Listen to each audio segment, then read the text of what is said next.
नमस्कार दोस्तों, आज मैं आपको सुनाने जा रही हूँ। बेटे बहू ने माँ को छोड़ा रेलवे स्टेशन पर मरने के लिए। फिर माँ ने ऐसा सबक सिखाया कि उनके होश उड़ गए। माँ, बंद करो अपना ये नाटक, आपने भी दुखी कर दिया है। बेटा बेटा करके हर समय पीछे पड़ी रहती हैं। मुझे और भी कितने काम हैं। हर समय आपके पास बैठा रहूंगा तो काम कैसे करूंगा। शाम को ऑफिस से आते ही अजय को राधिका जी ने आवाज लगाई तो वह चिल्लाने लगा, बेटा मन करता है 2 घड़ी मेरे पास बैठ जाया कर। मैं तो तेरी आवाज सुनने को भी तरस गई हूँ। बीमार राधिका जी अपने कमरे में ही लेटी रहती। उन्हें उनके पास जाकर कोई भी एक शब्द नहीं बोलता।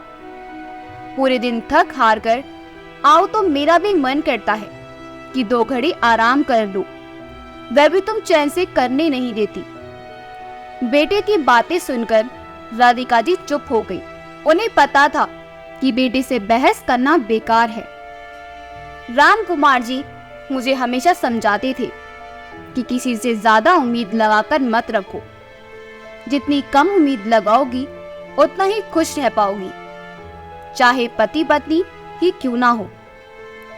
लेकिन उन्होंने कभी पति की बात मानी ही नहीं और हमेशा सबसे उम्मीद लगाकर बैठ जाती और हमेशा दुख उठाती। राम कुमार जी के जाने के बाद जिंदगी ने एक अच्छा सबक सिखा दिया था कि कभी किसी से उम्मीद मत रखना। बहुत उम्मीद थी कि राम कुमार जी उम्र भर उनका साथ निभाएंगे, लेकिन वह भी धोखा देकर चले गए। बेटे से उम्मीद रखी, दुखी नहीं रखेगा, लेकिन पति के साथ के अलावा मानसिक शांति भी चली गई। बेटे बहू ने उन्हें एक छोटा सा कमरा दे दिया जिसमें खुद उनका जाने का भी मन नहीं करता था। अब उनकी कोई वैल्यू नहीं थी। जब अजय छोटा था तब माँ माँ करता हुआ हमेशा उनसे चिपके रहता था, और आज मैं बेटा बेटा कहकर बुलाती हूँ तो वो मुझसे दूर भागता है। किस्मत भी ना जाने कैसे खेल दिखाती है। राधिका जी यहाँ बड़े बेटे के पास अपने घुटनों का ऑपरेशन करवाने आई थी। उनका ऑपरेशन तो ठीक ठाक हो गया, लेकिन जब राधिका जी ठीक होने लग गई तो बेटे बहू को अब उनके घर में अखरने लगी थी। और ऑपरेशन उसने कोई अपने पैसे से नहीं करवाया था, वो भी छोटे बेटे ने गांव से अपनी माँ को ऑपरेशन के पैसे लेकर भेजा था। तब कहीं जाकर बड़े बेटे ने ऑपरेशन कराया था। अब तो उन्होंने अच्छे से बोलने की उम्मीद करना भी छोड़ दिया था, तो अब उन्हें इतनी टेंशन नहीं होती थी जितनी टेंशन आवाज लगाने के बाद अजय के रूखा बोलने से होती थी। अब तो जैसे ये उम्मीद भी छोड़ दी थी कि वो आकर कहेगा, माँ, पापा के जाने के बाद अपने को अकेला ना समझना, मैं और आपकी बहू आपके साथ हैं। रात को राधिका जी का 5 साल का पोता शुभम मामा कहते हुए अपनी माँ के आगे पीछे घूम रहा था और मीना उसे झिड़क रही थी। शायद सास का गुस्सा उस पर उतार रही थी। कितना काम पड़ा है मुझे, तुझे लेकर कैसे घूमती रहूं। राधिका जी बोली, बहू, लापोते को मेरे पास छोड़ जा। रहने दीजिए माँ जी, आपने वैसे ही यहाँ आकर मेरा जीना हराम कर दिया है। अब ये दिखावा मत कीजिए कि आपको मेरी फिक्र है। रात को भी बेटे के सामने मीना ने पोते को 3-4 थप्पड़ रख दिए। बेचारा भूख से रो रहा था, लेकिन उसका गुस्सा भी राधिका जी पर ही निकाला। और अजय ने जब पूछा तो सीधा राधिका जी पर निशाना साधते हुए कहा, पूरे दिन तुम्हारी माँ के काम खत्म नहीं होते, तो मुन्ने को कहां से संभालूं। अब तो वो ठीक भी हो गई हैं, तो यहाँ से चली क्यों नहीं जाती। अगली सुबह बेटे ने फरमान सुना दिया, माँ, मैंने आपकी आज दोपहर की टिकट बुक करवा दी है, आप गांव चले जाना। अब यहाँ मीना से इतना काम नहीं होता है। बेटे की बातें सुनकर राधिका जी की आंखों से आंसू बहने लगे। दोपहर में बेचारी पुरानी साड़ी में ही भूखी प्यासी घर से निकल गई। बेटी ने एक बार भी नहीं कहा माँ मत जाओ या माँ खाना खाकर चली जाना। दो बेटे बहू के होते हुए भी राधिका देवी जी अपना सामान लेकर उदास स्टेशन पर बैठी आंसू बहा रही थी। भूख की तड़प ने आज उन्हें भीख मांगने पर मजबूर कर दिया था। उनकी नजरें चारों ओर अपने छोटे बेटे को तलाश कर रही थी, क्योंकि राधिका जी को पूरी उम्मीद थी कि उनका छोटा बेटा उन्हें लेने जरूर आएगा। कुछ देर बाद उनकी आंखों में एक चमक की झलक दिखाई दी। वो चमक थी उनके छोटे बेटे मोहन के आने की। अपनी माँ को ऐसी हालत में देखकर उसके आंसू बहने लगे। कभी माँ के कपड़ों की प्रेस भी ना टूटती थी, पर आज माँ के कपड़ों में न जाने कितनी जगह छेद थे। मोहन ने अपनी माँ के पैर छुए और उन्हें सीने से लगा लिया है। राधिका जी अपने छोटे बेटे के गले लगकर खूब रोई। बेटा, मैं अब किसी के घर जाकर बोझ नहीं बनना चाहती। तू मुझे किसी वृद्धाश्रम छोड़ा। आखिर तेरे घर भी कितने दिन तक रुक सकती हूँ। माँ आप ये क्या कह रही हैं? आज कह दिया, दोबारा मत कहना। अभी आपका ये बेटा मरा नहीं है, वो घर मुझसे पहले आपका है। मोहन अपनी माँ को अपने घर ले गया, जहां उसकी पत्नी अपनी सास को देखकर ज्यादा खुश नहीं हुई और बड़बड़ाते हुए बोली। 4 दिन में ही बड़े बेटी बहू ने अपने घर से धक्के मारकर निकाल दिया। राधिका जी ने ये बातें सुन ली थी, लेकिन फिर भी कुछ न बोली। वो सीधे अपने कमरे में जाकर अपने पति से शिकायत करते हुए रोने लगी और सोचने लगी, क्यों चले गए आप मुझे छोड़कर? भगवान ने राधिका जी को भरा पूरा परिवार दिया था। शादी के बाद 2 बेटे और एक बेटी की मां बनने का सौभाग्य प्राप्त हुआ। खाने पीने की घर में कोई कमी नहीं थी। सब बच्चों को पढ़ा लिखा कर काबिल बनाया। बड़ा बेटा इंजीनियर बनकर दूसरे शहर में शादी कर अपनी पत्नी के साथ ही सेटल हो गया। कभी कभार ही अपने माता पिता से फोन पर बात कर लेता था। राधिका जी के पति की तबीयत अब कुछ खराब रहने लगी थी। ब्लड प्रेशर के साथ ही उनका दिल भी कुछ कमजोर था। इसलिए उनकी इच्छा थी कि उनके जीते जी अपने दोनों बच्चे मीरा और मोहन की शादी करके जिम्मेदारियों से मुक्त हो जाएं। मीरा के लिए अच्छे लड़के की तलाश शुरू हो गई। साल भर के अंदर ही उसकी शादी गौरव के साथ हो गई। गौरव बैंक में मैनेजर था। मीरा के ससुर बड़े बेटे के साथ शहर में ही रहते थे। अब वे कभी कभार मीरा और गौरव के पास आते थे। मीरा भी पति के साथ कभी कभी त्योहारों पर सास ससुर के पास चली जाती और अपनी जेठ जेठानी और उनके बच्चों के साथ मिलकर रह लेती थी। मीरा की बैंक की नौकरी दोबारा चालू हो गई। 1 वर्ष बीत गया। इस बीच मीरा के घर एक बेटे का जन्म हो गया। कुछ दिन सास ससुर आकर रहे। फिर मीरा ने बच्चे की देखभाल को आया रख ली। अगले वर्ष मीरा के छोटे भाई मोहन की भी शादी हो गई। उसकी बहू नेहा बहुत तूनक मिजाज की थी। वह किसी को कुछ समझती ही नहीं थी। अपनी मर्जी की मालिक थी। जो जी चाहे वही करती। सास को छोटी छोटी बातों पर डांट देती। बात बात पर सास ससुर दोनों से लड़ाई करती। 2 काम वाले लगा रखे थे जो घर का सारा काम करते।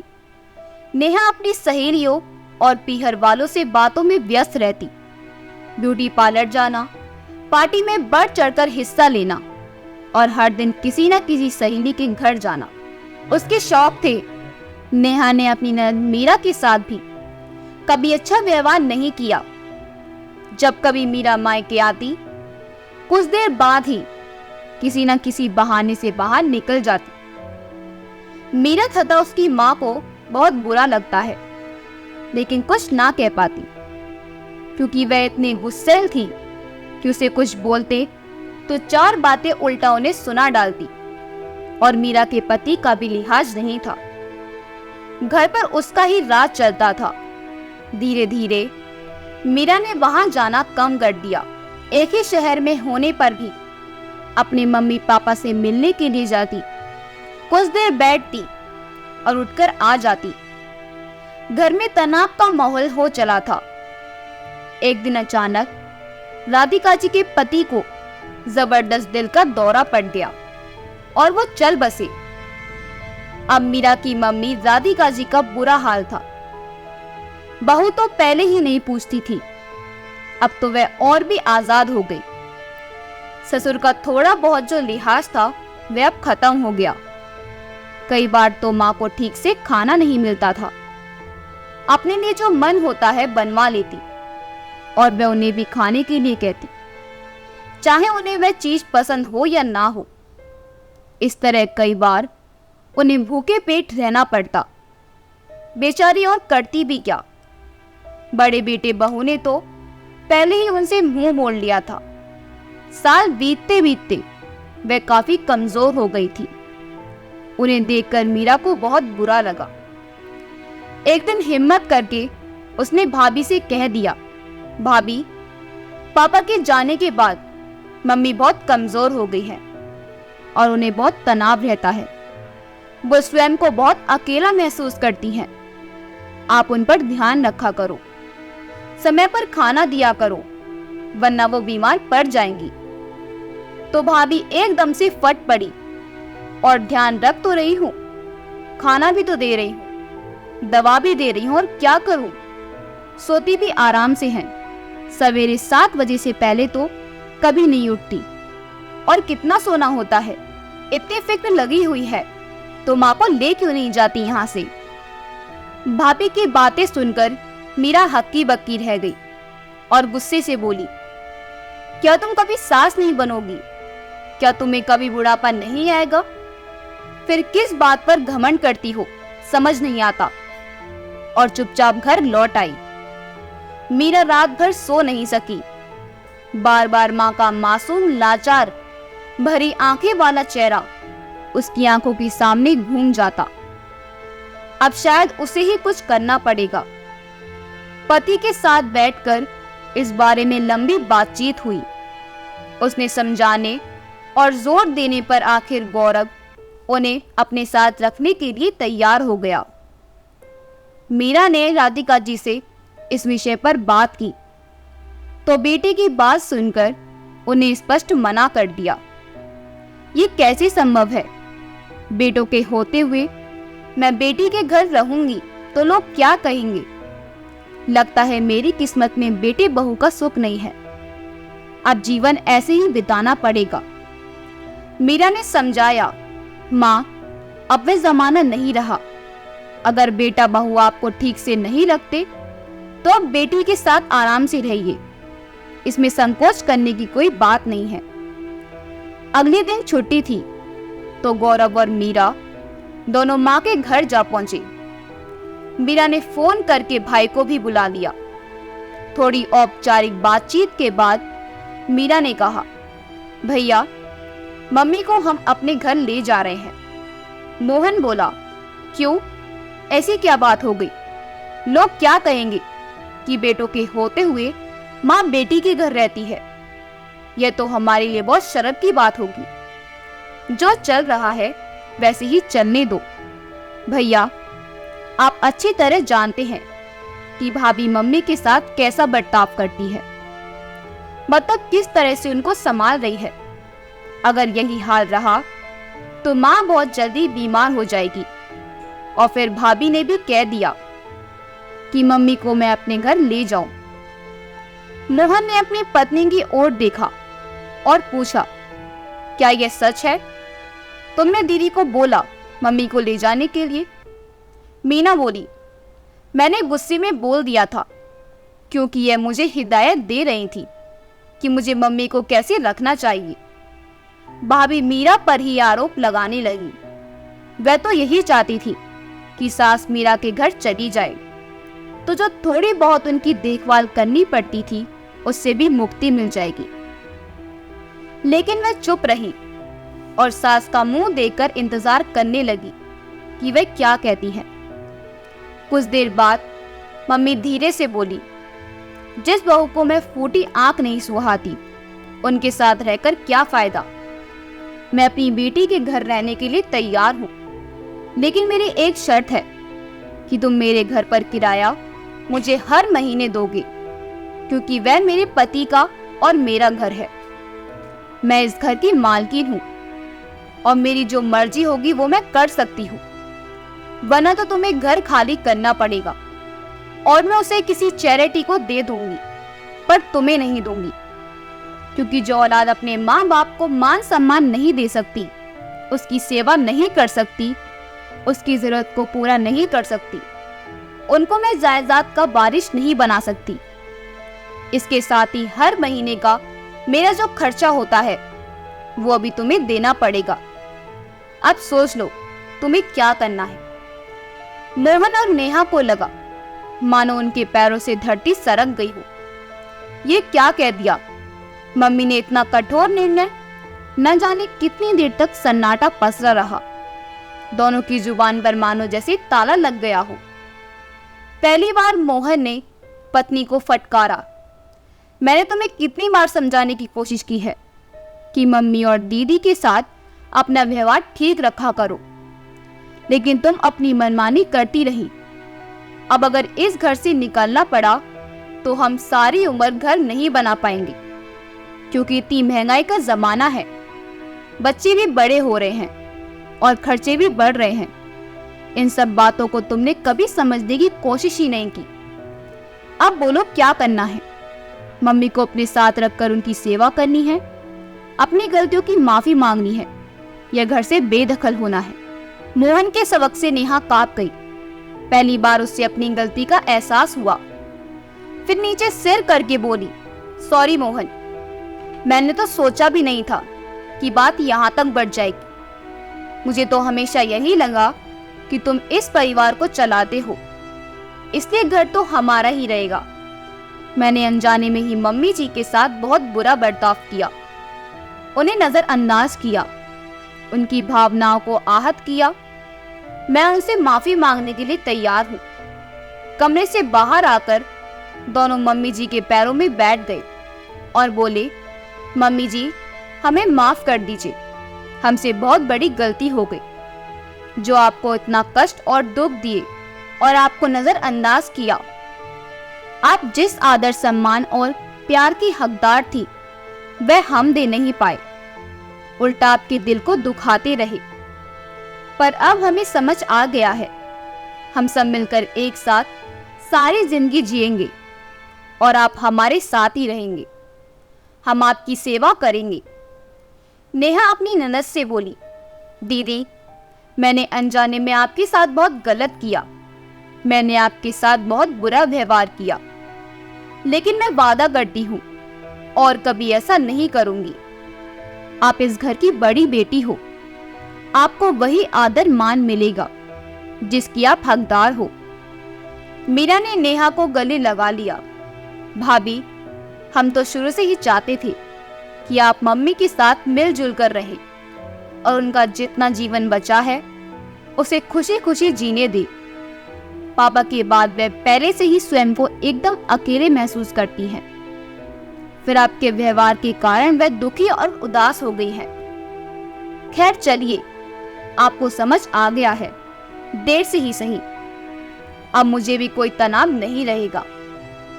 मम्मी ने बहू के सिर पर हाथ धरकर कहा, बेटा, माँ बाप बुढ़ापे बस इतना ही चाहते हैं कि औलाद उनका आदर मान सम्मान करे, उनके साथ कुछ समय बैठकर बातचीत करे। बच्चों को भी यह समझना चाहिए कि उन्हें भी एक दिन बूढ़ा होना है, उनकी भी ऐसी स्थिति आएगी, इसलिए अपने बुजुर्गों का प्यार सम्मान देना चाहिए, उनके साथ सुख दुख की बातें साझा करनी चाहिए।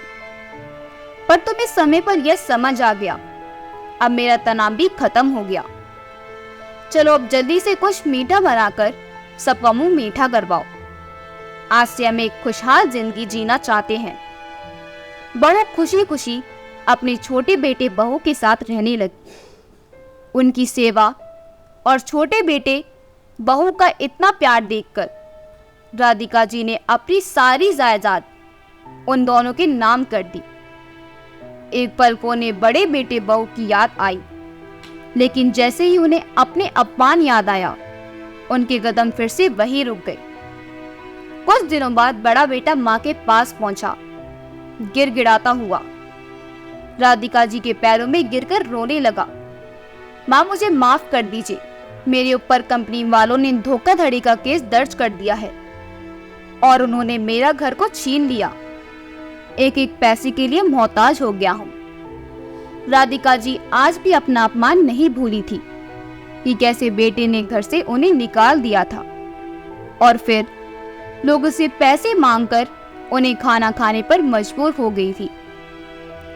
राधिका जी बेटे की बातों का बेरुखी से जवाब देते हुए बोली, मैंने लोगों को खैरात देना बंद कर दिया है और ये मेरा घर है, कोई धर्मशाला नहीं जो कोई भी मुंह उठाए और चला आए। इतना कहकर वो वहां से चली गई। बेटा बहू माँ को आवाज लगाते रह गए, लेकिन उन्होंने उनकी एक ना सुनी। आज दोनों को अपने किए पर पछतावा हो रहा था कि अगर उन्होंने माँ को घर से नहीं निकाला होता तो आज माँ भी उनके साथ ऐसा रूखा व्यवहार नहीं करती। अगर आपको हमारी कहानी अच्छी लगी हो तो हमारी वीडियो को लाइक करें, शेयर करें और हमारे चैनल योगी वॉइस को सब्सक्राइब कर दें। आपका बहुत बहुत धन्यवाद।